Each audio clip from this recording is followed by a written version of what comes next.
अस्सलाम वालेकुम। अभी तो हमने ट्रैक्टर की छत ली है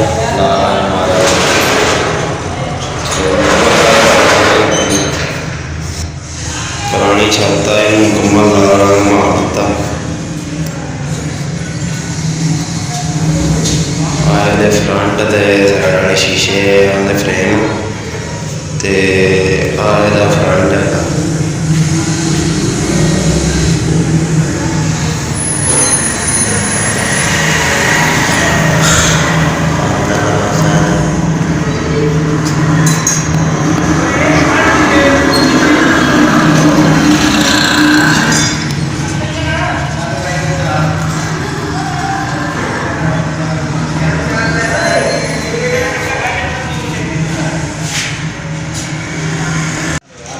मुकम्मल हो गई।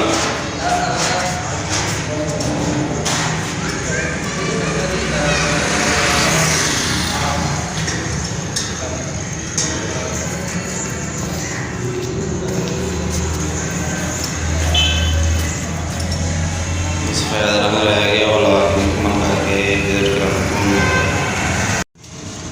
हाँ जी मुकम्मल हो गई सफ़ेद रंग भी